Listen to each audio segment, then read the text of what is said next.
ውድ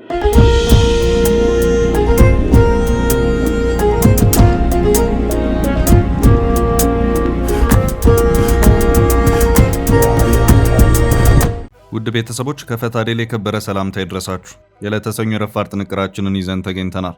ለሰዓቱ የመራረጥንላችሁን መረጃዎች በቅድሚያ በማስተዋወቅ እንጀምራለን። ውድ ቤተሰቦች ቪዲዮዎቻችን እንዲደርሷችሁ ላይክ እና ኮሜንት እንዲሁም ሼር በማድረግ ለሌሎችም ጭምር እንዲደርስ እንድታደርጉ በአክብሮት እንጠይቃለን። እናመሰግናለን።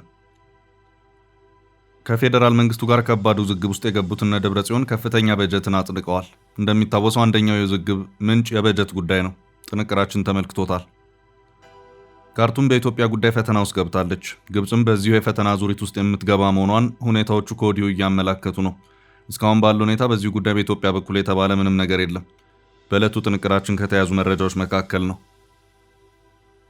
ከወልቃይት ጥብቅ መልእክት ተላልፏል። ህወሓትን አንድ አርጉት በሚል ከተከዜ ማዶ በተላከው ጠንካራ መልእክት ወደ ትግራይ አፋጣኝ ጥሪ ቀርቧል። ይዘነዋል። የአሜሪካው አምባሳደር ግብጽና ኤርትራ ላይ ያቀረቡት ክስ አነጋጋሪነቱ እንደቀጠለ ነው። የጠቅላይ ሚኒስትሩ አማካሪ አሜሪካው አምባሳደሩን መልእክት በማያያዝ ግብጽን በተመለከተ የሰነዘሩት ጠንካራ ክስተቱን ዳግም መነጋገሪያ አድርጎታል። ይሰሙታል። እነዚህንና ሌሎችን መረጃዎችን አካተናል። መልካም ቆይታ። አሁን በቀጥታ ወደ ዝርዝሮቹ። ቃል ገብተን በጊዜው አስረክበናል። ከአንድ ዓመት ከ5 ወር በፊት በጀሞ አንድ ላይ የተጀመረው የዳኮር ሪል ስቴት ፕሮጀክት ዛሬ ባለቤቶቹ ቁልፋቸውን እየተረከቡ ነው። ዳኮር ሪል ስቴት ቤት ብቻ አይገነባም፣ እምነትንም ይገነባል። አሁንም በጀሞ አንድ ሳይታችን ላይ ባለ 1 መኝታ 80 ካሬ እና ባለ 2 መኝታ 118 ካሬ አፓርታማዎች በልዩ ዕድል ቀርበዋል። ከ678 ሺህ ብር ቅድመ ክፍያ ጀምሮ እስከ 1.25 ሚሊዮን ብር የሚደርስ ቅናሽ፣ 70/30 የባንክ ብድር አማራጭ። ዛሬ ወስኑ፣ የነገውን ምቹ ህይወት ያረጋግጡ። 0911 057674 0926 930578 ዳኮር ሪል ስቴት በልዩነት የተገነባ።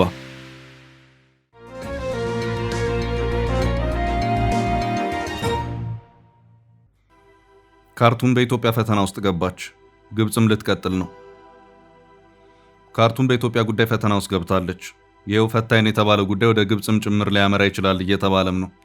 እስካሁን ባለው ሁኔታ በግብጽ በኩል የተባለ ነገር የለም። ችግሩ ኢትዮጵያንም ጭምር ከባድ ፈተና ውስጥ የሚከትም ሆኖ እየታየ ነው። ጉዳዩ ተፈጥሯዊና ቀጠናዊም ነው። ከአባይና ከህዳሴው ግድብ ጋር የተያያዘ ነው። ሱዳን መዲና ካርቱም አደጋ ላይ ናት። ህዝቡን በቀጣይ ከባድ ፈተና ውስጥ ሊገባ ይችላል እያለች ትገኛለች። በጦርነት እየታመሰች ያለችው ሱዳን አሁን ደግሞ በሌላ አቅጣጫ ከባድ ፈተና እየመጣባት ነው። የአባይ ውሃ ፈጽሞ ባልተጠበቀ መልኩ በዘንድሮ ዓመት ክፉኛ መውረዱ ካርቱምን ከባድ ፈተና ውስጥ የጣላት መሆኑን የሱዳን ባለስልጣናትና የውሃ ኤክስፐርቶችን ዋቢ ያደረገው ሱዳን ትሪቢዩን ዘገባ አመልክቷል። በዘንድሮ ዓመት የኢትዮጵያ ክረምት የዝናብ መጠን ከምንጊዜውም በላይ በእጅጉ የወረደ መሆኑ በሱዳን በተለይም በመዲናዋ ካርቱም ከባድ መራወጥን ፈጥሯል። ካርቱም በዙሪያው ያለውን ሰፊ የምግብ እርሻን የምታለመው እንደዚሁም ለህዝቧ የመጠጥ ውሃን የምትጠቀመው ከአባይ የሚሄደውን ውሃ በግድቦቿ በመያዝ ነው። ይህ ውሃ በጎርፍ መልክ የሚሄደው ደግሞ በአባይ ወንዝ አማካይነት ከኢትዮጵያ ወንዞች ነው። በኢትዮጵያ ሐምሌ ወር መገባደጃው እየተቃረበ ቢሆንም የዝናብ ሁኔታ ሲታይ ግን ከምንጊዜውም በላይ በእጅጉ የወረደው ነው እየታየ ነው። ይህም በመሆኑ ከኢትዮጵያ ወንዞች ተነስቶ ወደ ሱዳንና ግብጽ የሚወርደው የዘንድሮ የውሃ መጠን እዚህ ግባ የሚባለው ነው አልተገኘም። አባይ ከኢትዮጵያ ወንዞች ተነስቶ ከፍተኛ ውሃን የሚሰጠው በክረምቱ ወራት ነው።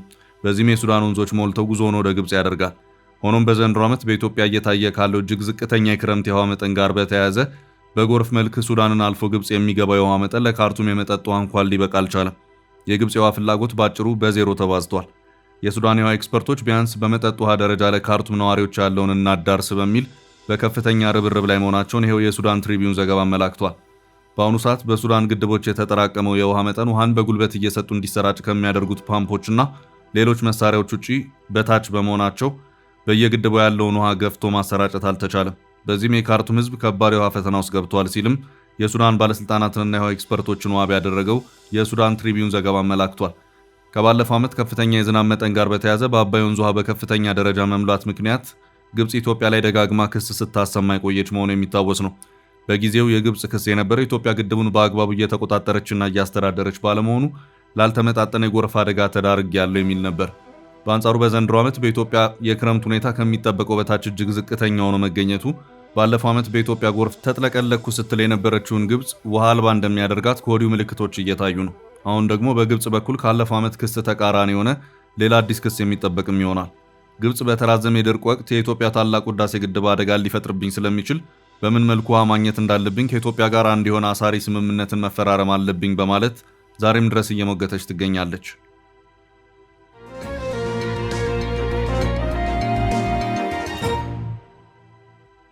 በቀጣይ መረጃ እነ ደብረጽዮን አወዛጋቢ በጀት አጸደቁ። በፌዴራል መንግስት ህገወጥ የተባለውን ምክር ቤት ወደ ስልጣን የመለሱት ደብረጽዮንና ጓዶቻቸው የ2019 የትግራይ በጀት ዓመት በጀትን ያጸደቁ መሆኑን አስታውቀዋል። 65 ቢሊዮን ብር ነውም ተብሏል። ይህም በዘንድሮ ዓመት የፌዴራል መንግስት ለትግራይ ከመደበው 31 ቢሊዮን ብር ጋር የሚቀናጅ ይሁን ወይም ለብቻው የሚቀጥል በግልጽ የታወቀ ነገር የለም። ካለ የፌዴራሉ መንግስት ጋር ውዝግብ አንጻር በእነ ደብረጽዮን የጸደቀው በጀት ከፌዴራሉ መንግስት ጋር የሚቀናጅ መሆኑ ግን አጠራጣሪ ሆኗል። አወዛጋቢ የሚያደረገው እዚህ ጋር ያለው ጉዳይ መፍትሄ ያልታየበት በመሆኑ ነው። በፌዴራል መንግስት በጀት ድጎማ ከኦሮሚያ፣ አማራ፣ ሶማሌና ደቡብ ክልሎች ቀጥሎ በአምስተኛ ደረጃ የተቀመጠው የትግራይ ክልል በዘንድሮ ዓመት ይፋ በሆነ የክልሎች በጀት ድጎማ 31 ቢሊዮን 335 ሚሊዮን ብር የተመደበለት መሆኑን ይፋ የሆነው የበጀት መግለጫ ያሳያል። የፌዴራል መንግስት ለ2019 ባዘጋጀው በጀት ለ12 ክልሎችና ለ2 ከተማ አስተዳደሮች የተመደበው የገንዘብ ድጎማ መጠን ከግማሽ ትሪሊየን ብር የተሻገረ ነው ይታያል። በኢትዮጵያ ፌዴራል ስርዓት የፌዴራል መንግስትና የክልሎች የበጀት አመዳደብ የራሱ ስርዓትና አሰራር አለው። ክልሎች ገቢን እንዴት ይሰበስባሉ? በክልሎች ለፌዴራሉ መንግስት ብቻ የተለዩ የግብር አይነቶች የትኞቹ ናቸው ከሚለው ጀምሮ የራሱ የሆነ አሰራር ያለው ሲሆን የፌዴራሉ መንግስት ከሚሰበሰበው ገቢ ውስጥ የተወሰነውን የገንዘብ መጠን ድጎማ በሚል ለክልሎች የሚያከፋፍልበት ሁኔታ አለ። ዋነኛው የክልሎች በጀት ግን ራሳቸው አመንጭተው ለራሳቸው የሚመድቡት ነው። የፌዴራሉ መንግስት ድጎማ በተጨማሪነት የሚያገለግል ነው። በዚሁ መሰረት የፌዴራሉ መንግስት ለትግራይ መመደቡን ያስታወቀውን 31 ቢሊዮን ብር ጨምሮ በደብረጽዮን የሚመራ የትግራይ ክልላዊ መንግስት አጽድቄው ያለው 65 ቢሊዮን ብር ሲደመር 96 ቢሊዮን ብር ይሆናል ማለት ነው።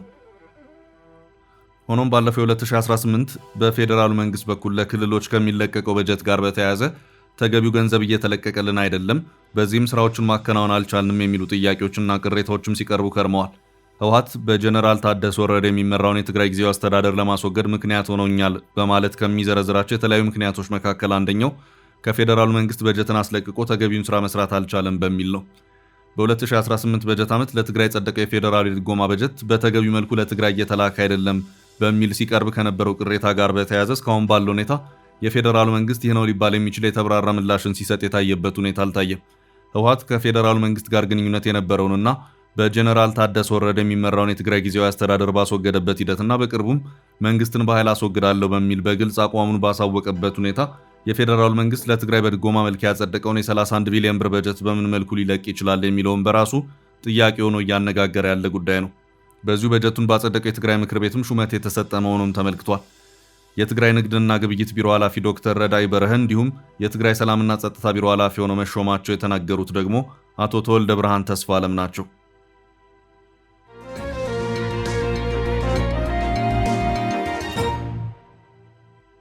በቀጣይ ርዕስ ከወልቃይት ወደ ትግራይ የተላከው ከወልቃይት ጥብቅ መልእክት ተላልፏል። ህወሓትን አንድ አርጉት በሚል ከተከዜ ማዶ በተላከው ጠንካራ መልእክት ወደ ትግራይ አፋጣኝ ጥሪ ቀርቧል።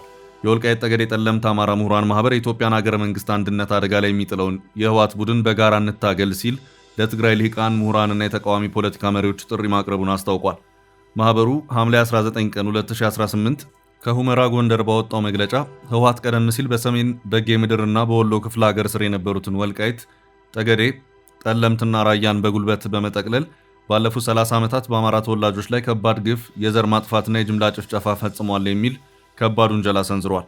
በማህበሩ መግለጫ መሰረት በአሁኑ ወቅት የአካባቢው ህዝብ ራሱን በራሱ እያስተዳደረ የሚገኝ ሲሆን የማንነትና የአስተዳደራዊ ፍላጎቱ በግልጽ በአማራ ክልል ስር መዋቀር መሆኑን ደጋግሞ አረጋግጧል ብሏል። የአካባቢው ማህበረሰብ ከተከዜ ወንዝ ማዶ ያለውን የትግራይ ማንነትና ወሰን እንደሚያከብር ሁሉ ከትግራይ በኩልም የአማራ ማንነትና ወሰን ሊከበር እንደሚገባ የገለጸ ሲሆን ከትግራይ የሚመጣን መልካም ጎረቤትነት እንጂ የህወሓትን አስተዳደር ፈጽሞ እንደማይቀበል በማህበሩ ይፋዊ መግለጫ ላይ ሰፍሯል። ማህበሩ ለትግራይ ልሂቃንና የፖለቲካ አመራሮች ባቀረበው ጥሪ 4 ዋና ዋና ኃላፊነቶችን እንደሚጠበቁባቸው የአቋም መግለጫውን አውጥቷል። በማህበሩ እምነት እነዚህ መሟላት ያለባቸው ነጥቦች ህወሓት በአማራ ተወላጆች ላይ ለፈጸመው የዘር ማጥፋት ወንጀል እውቅና መስጠት፣ ለተጎዱ ወገኖች ፍትህና ካሳ እንዲሰጥ አጋርነት ማሳየት፣ ለወንጀልና ለዳግም ጦርነት የሚዘጋጁ የህወሓት አመራሮችን ለፍትህ አሳልፎ መስጠት እንዲሁም እነዚህ አካባቢዎች በታሪክ የአማራ ግዛት እንደነበሩና በ1983 ዓ.ም በጉልበት እንደተወሰዱ አምኖ መቀበል የሚሉ ናቸው።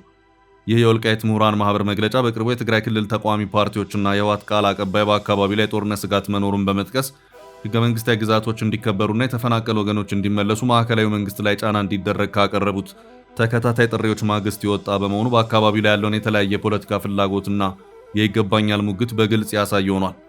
ማህበሩ መግለጫውን ሲያጠቃልል የትግራይ ህዝብና ልሂቃን ችግሩን ውጫዊ ከማድረግ ይልቅ ወደ ውስጥ በመመልከት ግማሽ ክፍለ ዘመን በላዩ ላይ የተጫነውን ህወሓት ኦዲት ሊያደርጉት እንደሚገባ አሳስበዋል። የትግራይ ተወላጆች በስማቸው የሚደረገውን የጦርነት ዝግጅት በስሜ አይደረግም በማለት በተግባር እንዲቃወሙና ከአማራ ህዝብ እንዲሁም ከሌሎች የኢትዮጵያ ብሔረሰቦች ጋር በጋራ በመቆም ታሪካዊና ሞራላዊ ኃላፊነታቸውን እንዲወጡ ማህበሩ ጥሪውን ደምድመዋል።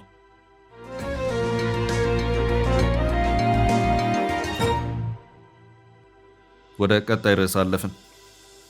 የጠቅላይ አማካሪ ግብፁ ጠንካራ ክስ። የአሜሪካው አምባሳደር ግብፅና ኤርትራ ላይ ያቀረቡት ክስ አነጋጋሪነቱ እንደቀጠለ ነው።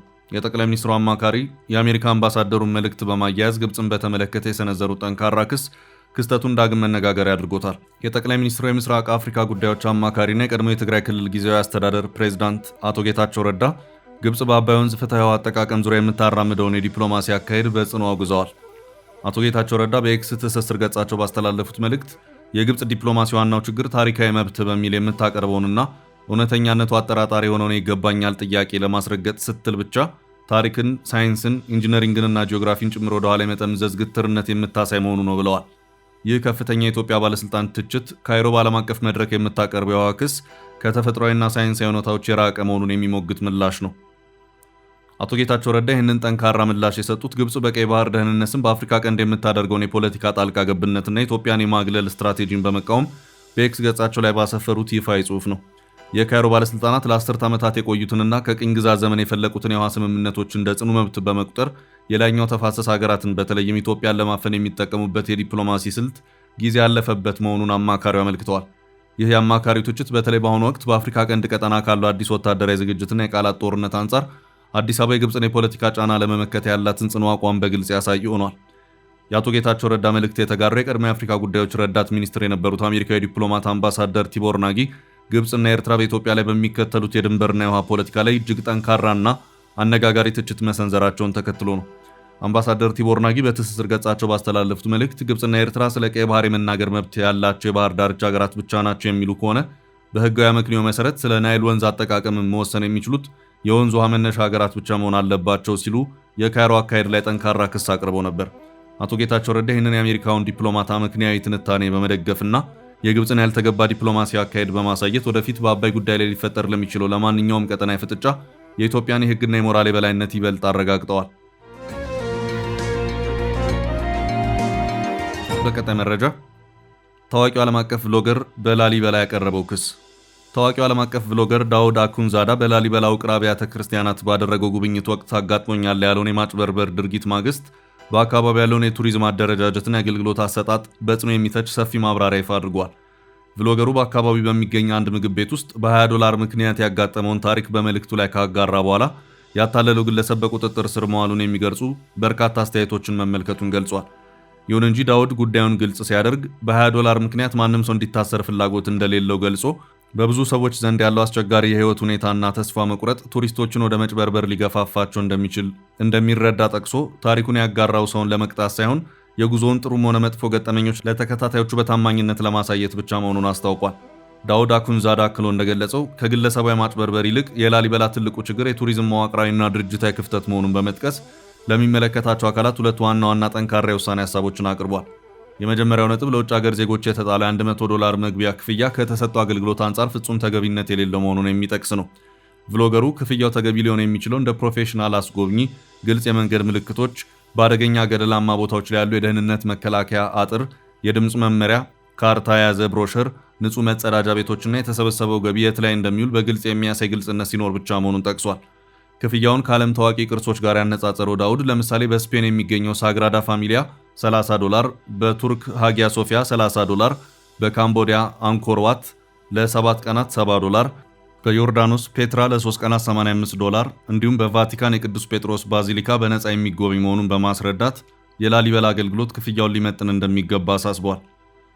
ቭሎገሩ በሁለተኛ የውሳኔ ሀሳቡ ላይ ደግሞ በአካባቢው ያሉ የቱሪዝም ዘርፍ ሰራተኞች የተሻለ ስልጠና ሊሰጣቸው እንደሚገባና ጎብኚዎችም ካለባቸው ከፍተኛ የገንዘብ ግፊትና እንግልት ጥበቃ ሊደረግላቸው እንደሚገባ በአጽንኦት ጠይቋል።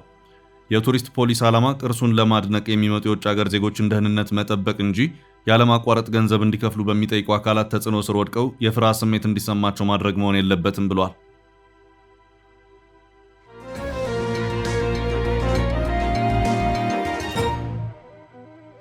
ወደ ቀጣዩ መረጃ አለፍን። ኔትፍሊክስ ወደ ኢትዮጵያ ሊመጣ ነው። ግዙፍ የአሜሪካ የፊልም ስትሪሚንግ አገልግሎት የሆነው ኔትፍሊክስ ወደ ኢትዮጵያ ሊገባ ስለመሆኑ ተሰምቷል። ኔትፍሊክስ ከኢትዮ ቴሌኮም ጋር በኢትዮጵያ ስርጭቱን ለመጀመር ንግግር እያደረገ መሆኑን የካፒታል ጋዜጣ ዘገባ አመልክቷል። ኢትዮ ቴሌኮም ኔትፍሊክስ አሁን ላይ በሀገር ውስጥ ሰርቨርና ኔትወርክ ያለው ቢሆንም ድርጅቱ ሙሉ አገልግሎት ለኢትዮጵያውያን ተጠቃሚዎች ለማቅረብ ቴክኒካል ስምምነት በማድረግ ከኔትፍሊክስ ጋር አብሮ እየሰራ መሆኑን ገልጿል። የድርጅቱ ዋና ስራ አስፈጻሚ ፍሬሕይወት ታምሩ የኔትፍሊክስ ስርጭትን በኢትዮጵያ ተደራሽ ለማድረግ ሁለቱ ድርጅቶች በቅድመ ሁኔታዎች ላይ እየተግባቡና እየተነጋገሩ መሆናቸውን ገልጸዋል። ስራ አስፈጻሚው ይህንን የገለጹት ባለፈው ሳምንት የ2025-26 ዓመታዊ የድርጅቱን ሪፖርት ባቀረቡበት ወቅት ነው። ከኔትፍሊክስ ጋር የነበረው ሰርቨሮችን ወደ ሀገር ውስጥ ለማስገባት ሲደረግ የነበረው ውይይትና ንግግር ዓመታትን የፈጀ መሆኑን አክለዋል።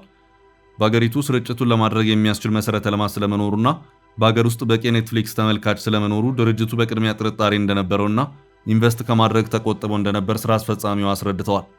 ኔትፍሊክስ በኢትዮ ቴሌኮም አማካይነት ሰርቨር በማስገባት የመጀመሪያ ደረጃ ዳታ ስራ እየሰራ መሆኑን፣ የተመረጡ ተወዳጅ ፊልም ይዘቶች ለተጠቃሚዎች በቅርቡ እንደሚቀርቡ ጠቅሰዋል። የሰርቨሩ መተከል የስርጭት ጥራትን የሚጨምር ሲሆን ሆኖም የንግድና የክፍያ ስርዓት ጉዳዮች ግን ገና ቀሪ ስራ መሆናቸውን ገልጸዋል።